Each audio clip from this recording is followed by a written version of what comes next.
ভালো আছো তো? আজ তোমরা কোথায় যাবে? যে যার বাড়িতে চলে যাবে, তাই না? আমাদের কথা, হুজুরদের কথা, শিক্ষক শিক্ষিকাদের কথা সবার মনে থাকবে?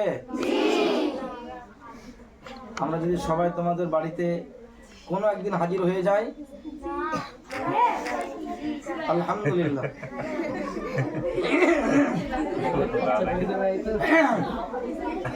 সবাই আওয়াজ বন্ধ করো। না বলেছে কি ভাই, একটু দেখি।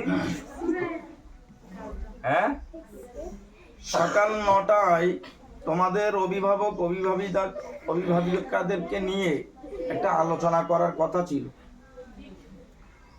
তোমাদের গার্জিয়ান কতটা সচেতন আর কতটা অসচেতন এটা তোমরা জানো। এ পর্যন্ত 5-7 জন গার্জিয়ান এসছে, কাদের নিয়ে আমরা মিটিং করব। এই জন্যই তোমরা যে যার বাড়িতে যে আব্বা বলো আর মা বলো, তাদেরকে একটু সচেতন করাবা যে আমাদের শিক্ষার উন্নতির স্বার্থে প্রতিষ্ঠানের পক্ষ থেকে যখনই আহ্বান করবে মিটিংয়ের জন্য, জরুরি আলোচনার জন্যে আহ্বান করবে, তোমরা একটু সাড়া দেবা। যদি দাও তাহলে আমাদের সম্পর্কিত কথা বলবে, আমাদের প্রতি তাদের একটা অ্যাক্টিভ নজর থাকবে।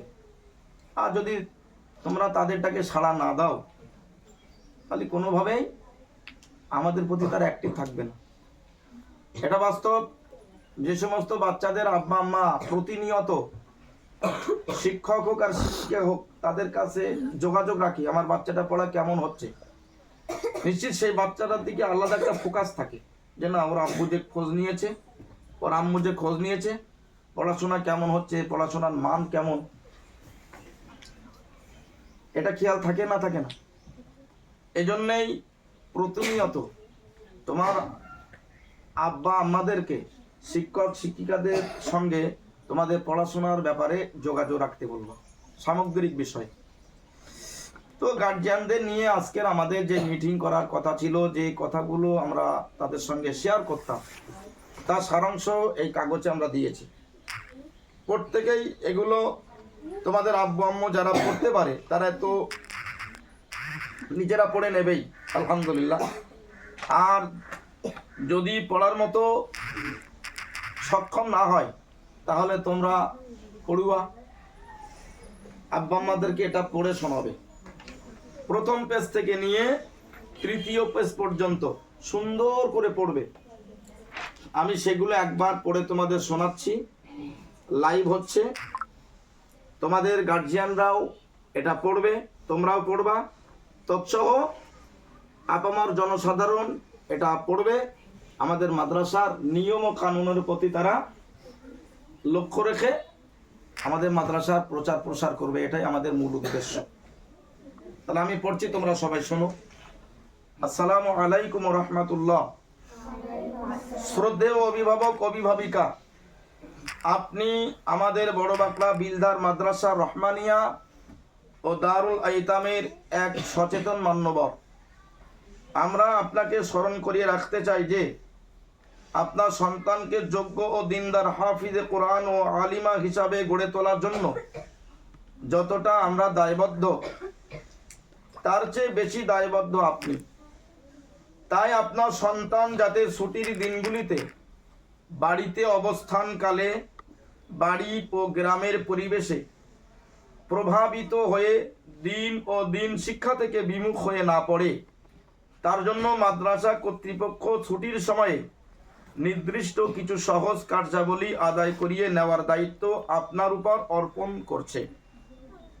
আশা করি আপনি এ ব্যাপারে যত্নবান ও সচেতন হয়ে নিজ সন্তানের উজ্জ্বল ভবিষ্যৎ কামনার্থে আমাদেরকে পূর্ণ সাহায্য করবেন। ছুটিতে ছাত্র অথবা ছাত্রী প্রতিদিনের কর্মসূচি। 1 নম্বর, যারা নুরানি কায়দায় পড়ছে তাদের প্রতি লক্ষ্য রাখা। নুরানি কায়দা সহ দৈনন্দিন কিছু দোয়া দরুদ পড়ছে কিনা, যেমন খাওয়ার সময় দোয়া, শোয়ার সময় দোয়া, বাথরুমে যাওয়ার দোয়া, এই দোয়াগুলো পড়ছে কিনা। দৈনন্দিন জীবনের যে সমস্ত দোয়াগুলো, এগুলো পড়ছে কিনা প্রত্যেকটা অভিভাবক অভিভাবিকাদেরকে লক্ষ্য রাখার জন্য এটা নিবেদন করছি। 2 নাম্বার, নাজেরা ছাত্র হোক আর ছাত্রী হোক প্রতিদিন কমপক্ষে হাফ পারা কোরআন তেলাওয়াত করছে কিনা এটা লক্ষ্য রাখার বিষয়।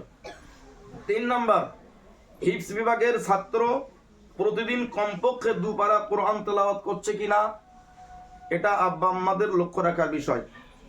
4 নাম্বার, মাওলানা বিভাগের ছাত্রীরা প্রতিদিন কমপক্ষে হাফ পারা কোরআন তেলাওয়াত এবং মুতাআলার কিতাব সহ অন্যান্য ইসলামী কিতাবের পুরানো পড়াগুলো পড়ছে কিনা এটা প্রত্যেকটা গার্জিয়ান যেন লক্ষ্য রাখে, আপনারা লক্ষ্য রাখবেন। 5 নাম্বার, অনলাইনে ক্লাস করার ব্যাপারে আমরা একটা সিদ্ধান্ত নিয়েছিলাম, কিন্তু সামগ্রিক দিক দিয়ে চিন্তা ভাবনা করে এবছরে অন্তত অনলাইনে ক্লাসটা বন্ধ রাখছি, আগামী বছরে চিন্তা ভাবনা করা যাবে ইনশাআল্লাহ। 6 নাম্বার, ছাত্ররা মসজিদে এবং ছাত্রীরা 5 ওয়াক্ত নামাজ বাড়িতে ঠিক মতো পড়ছে কিনা এটা প্রত্যেকটা অভিভাবক অভিভাবিকাদেরকে লক্ষ্য রাখার জন্য নিবেদন করছি। 7 নাম্বার, সকাল সন্ধ্যায় দোয়া দরুদ পাঠ এবং অন্যান্যদেরকে সালাম প্রদান করছে কিনা। 8 নাম্বার, সুন্নতি পোশাক পরিধান ও সুন্নাত পদ্ধতিতে খাওয়া দাওয়া করছে কিনা। 9 নাম্বার, বড়দেরকে সম্মান ও পিতামাতার কথা মতো চলাচল ও ছোটদেরকে স্নেহ করছে কিনা। 10 নাম্বার, মোবাইল ফোন দেখা ও অনর্থক কর্ম থেকে দূরে থাকছে কিনা। 11 নাম্বার, প্রতিদিন আরবি, বাংলা, ইংরেজি ও উর্দু হাতের লেখা করছে কিনা।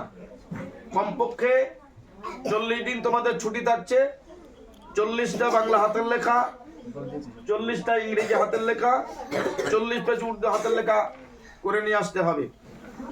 2য় পেজ, কেউ কথা বলো না। ছাত্রদের দৈনন্দিন আমলের তালিকা 2026 ফেব্রুয়ারির 20 তারিখ থেকে মার্চের 21 তারিখে ঈদ হচ্ছে। ঈদের দিনের সকাল পর্যন্ত তোমরা নামাজ কালাম ঠিকভাবে করছো কিনা, কোরআন তেলাওয়াত ঠিকভাবে করেছো কিনা, তোমরা কিতাবপত্র ঠিকভাবে পড়ছো কিনা, তার এখানে তোমার আব্বু আম্মুরা হাতে করে টিকসই মারবে। যদি মিথ্যা কথা বলে আল্লাহর কাছে ধরা খাবে। এটা আমরা গ্রুপেও দিয়ে দিব। যেমন ফেব্রুয়ারি 20 তারিখে হিসাব দিচ্ছি, ফজর নামাজ তুমি পড়েছো কিনা, জোহর, আসর, মাগরিব, এশা ঠিক মতো পড়েছো কিনা, তুমি সকাল সন্ধ্যা কোরআন তেলাওয়াত করেছো কিনা, কিতাবপত্র পড়েছো কিনা, রোজা রাখছো কিনা, প্রত্যেকটা টিক মারবে প্রত্যেক দিনে। আব্বু হোক আর আম্মু হোক, নিজেরা টিক মারলে কিন্তু আল্লাহর দরবারে ধরা পড়বে। আর আমরা কিন্তু এই হিসাবটা যখন নেব, তোমাকে যখন আমরা রিসিভ করব, ছাত্র হোক আর ছাত্রী হোক, তখন আব্বু আম্মাদের সই নিয়ে, সইটা আমরা অফিস থেকে নেব, সই বাড়ি থেকে না। ওই আব্বু অথবা আম্মুর কাছ থেকে আমরা জিজ্ঞাসা করবো এখানে টিক মারা আছে, এখানে এগুলো যে আছে সব ঠিকঠাক তো। তোমার আব্বু আম্মু হ্যাঁ না বলবে, এখানে সই করবে। ব্যাপারটা বোঝা গেল? বা সেখানে দাঁড়িয়ে তোমার আব্বু আম্মু যদি মিথ্যা কথা বলতে পারে বলবে। বোঝা গেল কি বলেছি? অতএব এখানে যেন কেউ মিথ্যা দ্বারস্থ হয় না। রোজা রাখলে আলহামদুলিল্লাহ টিক মারবে, রোজা না রাখলে গুণ চিহ্ন। নামাজ পড়লে টিক চিহ্ন, নামাজ না পড়লে গুণ চিহ্ন। কিতাবপত্র পড়লে টিক চিহ্ন, না পড়লে গুণ চিহ্ন। কোরআন তেলাওয়াত করেছো টিক চিহ্ন, না করলে গুণ চিহ্ন। এগুলো প্রত্যেকটা অভিভাবক অভিভাবিকাদেরকে লক্ষ্য রাখার জন্য নিবেদন রইল। 3 নাম্বার পেজ, আওয়াজ বন্ধ করো। সমস্ত অভিভাবক অভিভাবিকা দিগকে রমজানের ছুটি উপলক্ষে নিম্নোক্ত বিষয়গুলি অবশ্যই স্মরণ রাখার জন্য নিবেদন করছি। 1 নাম্বার, মাদ্রাসা 14/2/26 অর্থাৎ আজ শনিবার থেকে 26/3/26 মার্চের 26 তারিখ পর্যন্ত, বৃহস্পতিবার পর্যন্ত মাদ্রাসা ছুটি থাকবে। 2 নাম্বার, মাদ্রাসা 27/3/26 শুক্রবার সকাল 8 ঘটিকায় খোলা হইবে। ভালো, এখন আপাতত বন্ধ রাখো। মাদ্রাসা খোলা হবে কত তারিখে বললাম? 27/3/26 শুক্রবার সকাল 8 ঘটিকায়। তাহলে 8টার সময় মাদ্রাসা খোলা থাকবে। তুমি আসো বা না আসো, মাদ্রাসার দরজা খোলা থাকবে, আমরা অপেক্ষায় থাকবো। শনিবার মাদ্রাসার পঠন পাঠন শুরু হইবে। ৪র্থ নাম্বার, শনিবার মাদ্রাসার পঠন পাঠন শুরু হইবে 28/3-29 তারিখ মাগরিব বাদ থেকে। যেভাবেই পড়াশোনা শুরু হয় ওইভাবে পড়াশোনা শুরু হয়ে যাবে। নির্দিষ্ট দিন ও সময় মতো না আসলে ফাইন আবশ্যিক। তুমি রবিবার আসলে যথাযথভাবে ফাইন মেরে ঢুকতে হবে। ৩ নাম্বার, রমজান মাসেও আপনার বাচ্চার মাসিক ফিস চালু থাকবে, কারণ শিক্ষক শিক্ষিকাদের বেতন চালু থাকে। আপনার বাচ্চা ঠিকমতো ছুটিতে দেওয়া কাজগুলো করছে কিনা খবর নেবেন। বাচ্চাকে 5 ওয়াক্ত নামাজের সময় নামাজ আদায় ও সকাল সন্ধ্যায় কোরআন তেলাওয়াতের প্রতি খেয়াল রাখবেন। বাচ্চার সামগ্রিক সুবিধা অসুবিধার কথা আমাদের কাছে লিখিতভাবে জমা দেবেন। বাচ্চার হাতে স্মার্টফোন দেবেন না। কোনো আত্মীয় বাড়িতে অথবা রোজার কেনাকাটাতে নিজেদের সঙ্গে ছাড়া অন্য কারোর সঙ্গে পাঠাবেন না। কোনো বাচ্চাকে গার্জিয়ান ছাড়া মাদ্রাসা রিসিভ করা হবে না এবং বাড়িতেও পাঠানো হবে না। নিজ বাচ্চাকে অন্য কারো হাতে মাদ্রাসার পক্ষ থেকে দেওয়া হবে না। দিতে হলে টেলিফোন নাম্বার সহ লিখিত চিঠি পাঠাতে হবে। 10 নাম্বার, ঈদের পর থেকে কোনো বাচ্চাকে পিতা মাতা, দাদা দাদি, নানা নানি, মামা খালামা, নিজের চাচা এবং ফুফু আম্মা, নিজের দুলাভাই বোন সহ অন্য কারোর সঙ্গে সাক্ষাতের কার্ডবিহীন সাক্ষাৎ করতে দেওয়া হবে না। একাধিক সাক্ষাৎকার কার্ড অফিস থেকে ডিরেক্টরের সই সহ সংগ্রহ করুন। যদি তোমার প্লেন দুলাভাই একাকি আসে, সাক্ষাৎ করতে দেওয়া হবে না, কারণ তুমি একজন ভরা যুবতী মেয়ে, এটা ইসলামে কঠোরভাবে নিষেধ। সেই জন্য মাদ্রাসায় নিয়মটা করলাম। যদি তোমার সঙ্গে দুলাভার সঙ্গে বোন আসে তাহলে সাক্ষাৎ করার অনুমতি পাবে, এটা খেয়াল রেখো। 11 নাম্বার, মাসিক 2 দিন ছুটি নিতে পারবেন, বৃহস্পতিবার দুপুর থেকে শনিবার বিকাল পর্যন্ত। আপনার বাচ্চার জন্য একরকম নিয়ম, অন্য আরেকটা বাচ্চার জন্য অন্য আরেক নিয়ম করা হবে না ইনশাআল্লাহ। 12 নাম্বার, ঈদের পর থেকে কোনো জলসা এবং খানা শাদী উপলক্ষে ছুটি দেওয়া হইবে না। ভালো করে এটা ব্রেনে ঢুকিয়ে নাও। ঈদের পর থেকে বাড়িতে কোনো জলসা হোক আর খানা শাদী হোক, ছুটি দেওয়া হইবে না। রাগ ও অভিমান থেকে বিরত থেকে আমাদেরকে সহযোগিতা করবেন, এই আশায় আশাবাদী।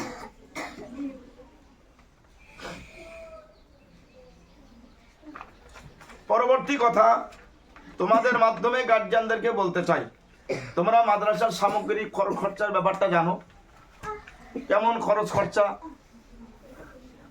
স্টাফদের থেকে শুরু করে বোর্ডিং চালানো থেকে শুরু করে সামগ্রিক বিষয়ের উপরে কেমন খরচ খরচা। তোমাদের মাধ্যমে আমরা একটা করে বিল বই তোমার আব্বুদের কাছে পাঠানোর চেষ্টা করছি। আমরা সিলেক্টেডও করেছি। পিছনে ছাদ হবে, সামনে তোমাদের পাঁচিলের চিন্তা ভাবনা আছে, অনেক অর্থের ব্যাপার। তোমাদের আব্বু আম্মুরা যেন বিল বইটা একটু খেয়াল রাখে। আম্মুদের বলা ভুল হবে, কারণ আম্মুরা তো বাইরে যাবে না। তো আব্বুদেরকে বলবো তোমাদের মাধ্যমে তারা যেন বিল বইটার প্রতি একটু খেয়াল রাখে। এটাই আমাদের মাদ্রাসার পক্ষ থেকে একান্ত নিবেদন রইল। সাথে সাথে তোমাদের কাছে এ দাবি, মাদ্রাসা থেকে যাচ্ছ একেবারে আসার দিন পর্যন্ত মাঝখানের এই সময়টার ভিতরে তোমরা বাড়িতে এমনভাবে চলাফেরা করো যাতে পারিপার্শ্বিক মানুষেরা যেন এই কথাটা বলে যে না, সত্যি বাচ্চাটা মাদ্রাসা পড়ে মানুষের মতো মানুষ হচ্ছে, আলহামদুলিল্লাহ। এমন কোনো যেন আচরণ করো না আশপাশ থেকে আওয়াজটা ওঠে মাদ্রাসা পড়ছে না গরু তৈরি হচ্ছে, এ কথাটা যে কেউ যেন বলে না।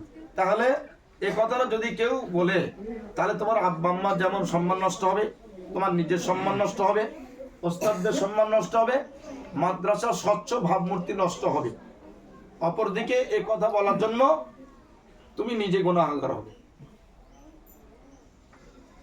এটা খেয়াল রেখো।